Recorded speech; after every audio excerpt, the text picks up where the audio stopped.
कहानी अतीक अहमद और उसके पूरे गैंग की आपके सामने रख रहे हैं इस एक कंपनी की।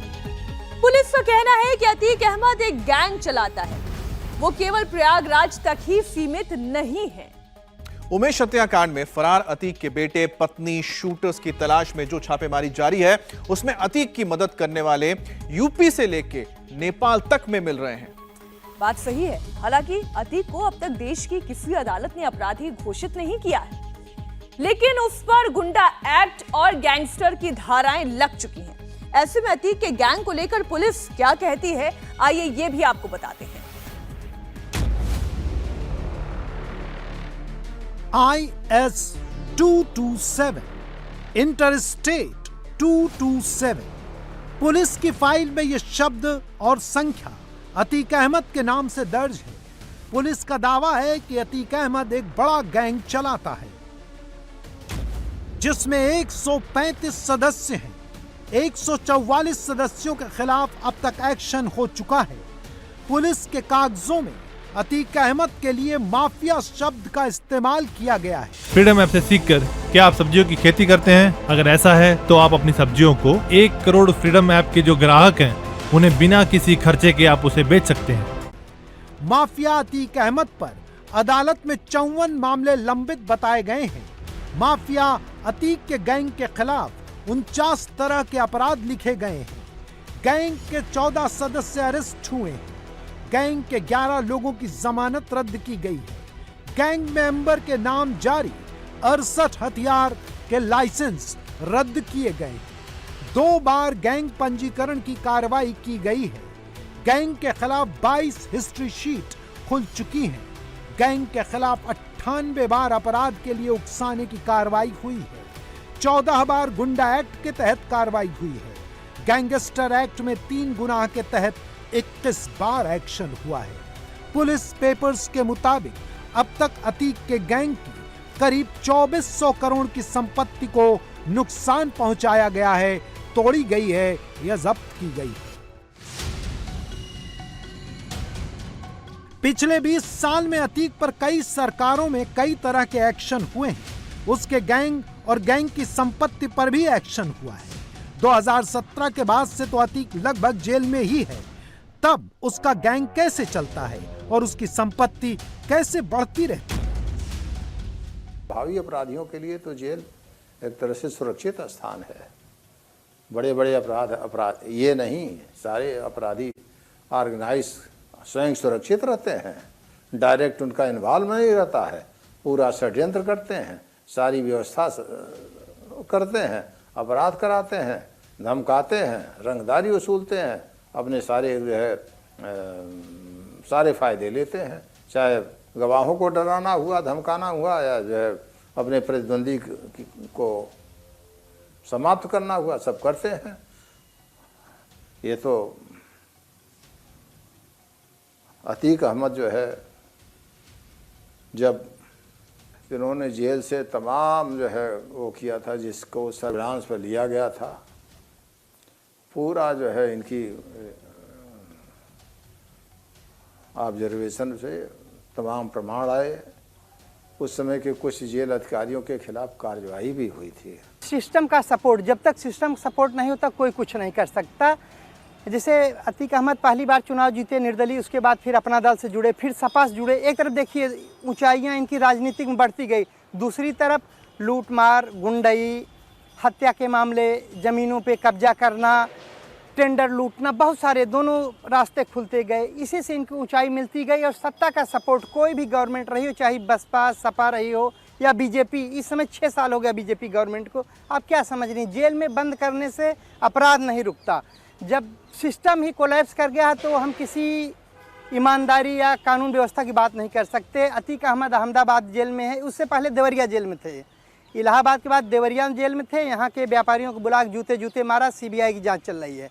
उसके बाद इनको यही यूपी सरकार इलाहाबाद लाई, 2015 को उपचुनाव लड़ाई, कचहरी में इनकी जनसभा हुई, चुनाव हारने के बाद ले गई बनारस, इनको उपचुनाव लड़ाई, बनारस लोकसभा चुनाव लड़ाई। उसके बाद फिर इनको अहमदाबाद भेजा गया। ठीक, दूसरी तरफ इनका भाई सरेंडर करता है, उसको बरेली जेल में रखा जाता है। इनका बेटा नैनी जेल में है और बड़ा बेटा लखनऊ जेल में है। अब आप मुख्तार अंसारी का भी लेते चलिए, सरकार बीजेपी की है, झंडे वही हैं, सिर्फ सरकार और सिस्टम बदलता नहीं है। अब सब कुछ चल रहा है जेल से।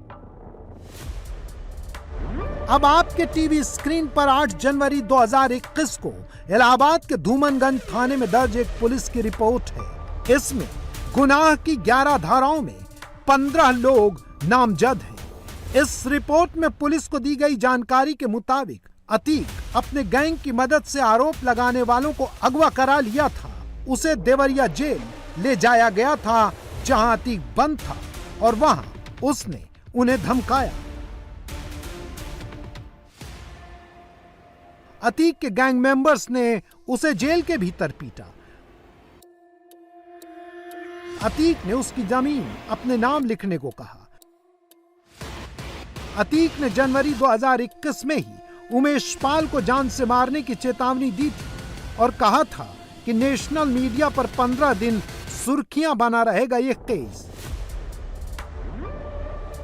यहां गुनाह की संख्या और आरोपियों की तादाद और जेल में होने के बावजूद संगीन आरोप मिलकर अतीक के गैंग चलाने का सबूत बनाए गए हैं। दावा है कि अतीक को देवरिया जेल इसलिए शिफ्ट किया गया था ताकि जेल के भीतर से चल रहे उसके नेटवर्क को कमजोर किया जाए। लेकिन देवरिया जेल में किया गया दावा जब इलाहाबाद में 2 साल बाद सच हो गया तो कई सवालों के जवाब मिलने लगते हैं।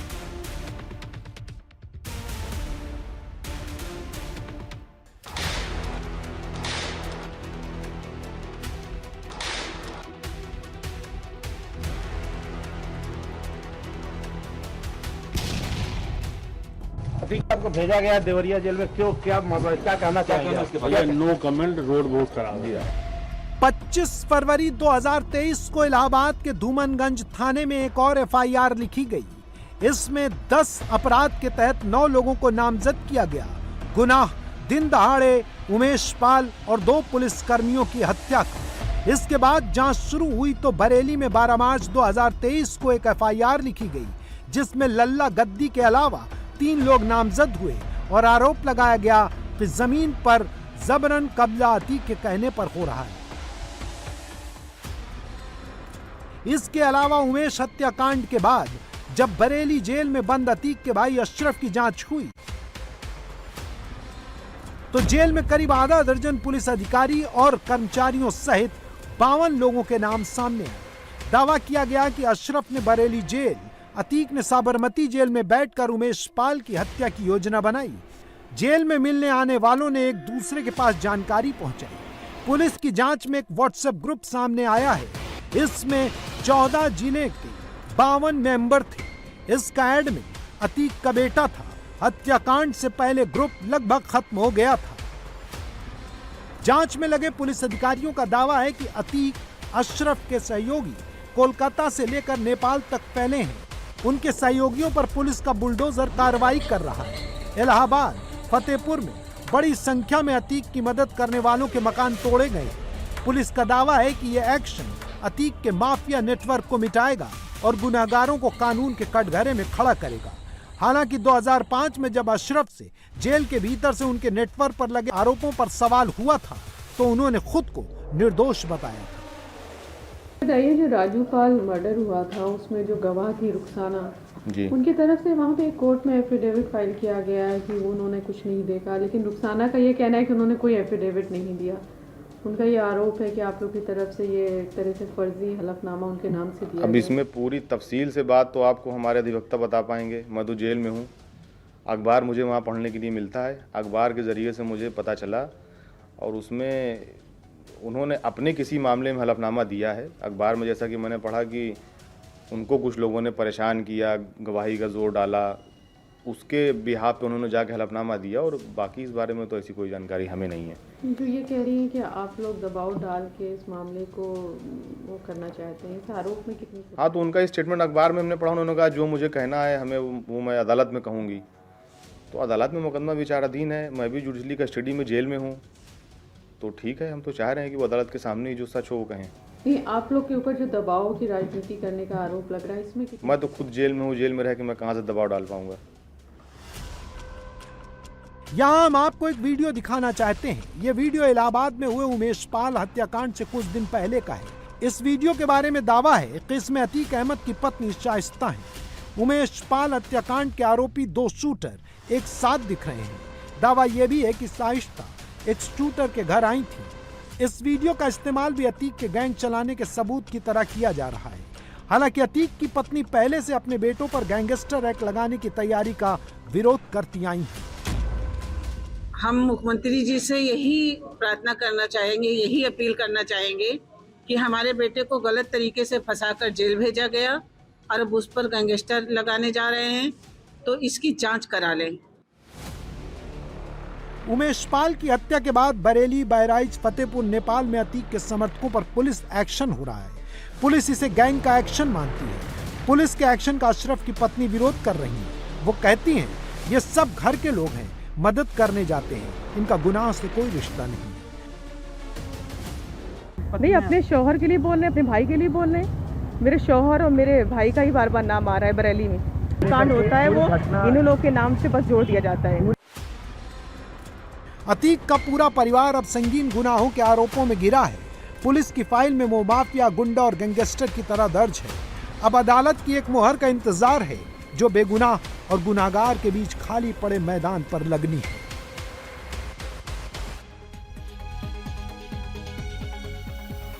यूं तो अतीक कहता है कि वो अकेले ही काफी है, लेकिन गुनाह के आरोपों में उसके साथ साथ एक पूरा परिवार है, जिसमें भाई भी है, बाप भी है, बेटे भी हैं और पत्नी भी है।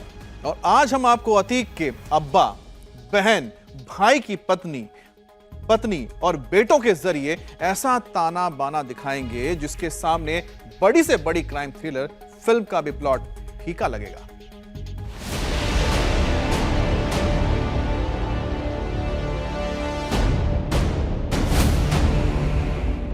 तो क्या कर लेगी मेरे भैया, जो उसने किया उससे हमारे सेहत पर क्या असर आया, और कर ले। मगर बेटे झुकेंगे नहीं, ना हम झुकेंगे। बेटों की जान खतरा भी तो है, नहीं कर सकती ऐसा। कौन गारंटी देगा? अरे मायावती के पास बहुत शायद में भैया कुछ भी करा सकती है।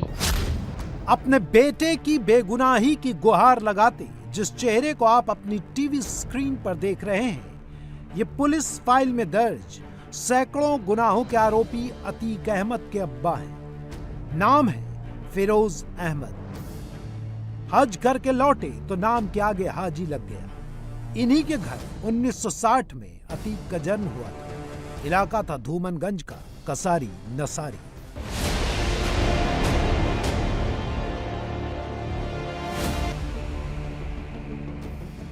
हाजी फिरोज अहमद इलाहाबाद के चकिया इलाके में रहते थे। लोगों का दावा है कि वो घोड़े से चलने वाली गाड़ी चलाते थे, जिसे स्थानीय भाषा में टांगा या इक्का कहते हैं। 80 के दशक में पब्लिक ट्रांसपोर्ट का वो बड़ा जरिया था। उस जमाने में मशीन से चलने वाले रिक्शे नहीं थे और इंसान वाले रिक्शों से ज़्यादा दूरी तय करने के लिए लोग घोड़े वाले इक्के का इस्तेमाल करते। हाजी फिरोज के बारे में कहा जाता है कि वो घोड़े वाला इक्का तो चलाते थे, लेकिन साथ में पहलवानी के भी शौकीन थे। हमारे मन में सवाल आया कि एक साधारण से परिवार का बेटा इतना कुख्यात कैसे बन गया। इस सवाल का जवाब हमें एक ऐसी जानकारी के अंधेरे में ले गया जहां अतीक के अतीत की रोशनी दिखती है। अतीक को उसके घर के भीतर से गिरफ्तार करने वाले पुलिस अधिकारी ने हमें बताया कि अतीक के अब्बा मामूली इंसान नहीं थे, उनके ऊपर भी गंभीर आरोप लगे थे। अतीक और उसके अब्बा दोनों एक साथ जेल में भी बंद हुए थे। यह घटना अतीक अहमद द्वारा अपने भाई अशरफ, अपने पिता हाजी फिरोज और लोगों के षड्यंत्र करके कराया। और यह था कि जो है ऐसा करना कि जो है मतलब हल्का विस्फोट हो और भगदड़ मचेगी और उसमें सारा चीज़ होगा। फिर इनकी जो योजना थी सब जगह तोड़ फोड़ कराने की, इसमें फिर प्रशासन फुट पर आ जाएगा और ये आरोप पुलिस पर लगा देंगे। कहते हैं माँ बाप के अधूरे सपने बच्चों में पूरे होते हैं। अतीक को बचपन से लोग पहलवान कहते थे। वो कुश्ती लड़ता था। उसका पढ़ाई में मन नहीं लगता था। उसने केवल इंटर तक पढ़ाई की। 1995 में एक पुलिस सिपाही की बेटी से उसकी शादी हो गई। परिवार में अतीक का छोटा भाई भी है। नाम है अशरफ। 4 बहनें हैं शाहीन, परवीन, बेबी, बज्जो। अतीक की पत्नी का नाम साइश्ता है। उनसे अतीक के 5 बेटे हैं, उमर, अली, असद, 2 नाबालिग बेटे। इन्हीं में से एक बेटे का फायरिंग वाला वीडियो बहुत वायरल हुआ था। महज 12 साल की उम्र में वो बच्चा एक हाथ से पिस्टल से फायरिंग कर रहा था। मौका उसके मामा की शादी का था। कुछ सेकंड के भीतर छोटे बच्चे ने बिना रुके 11 राउंड फायर कर दिए।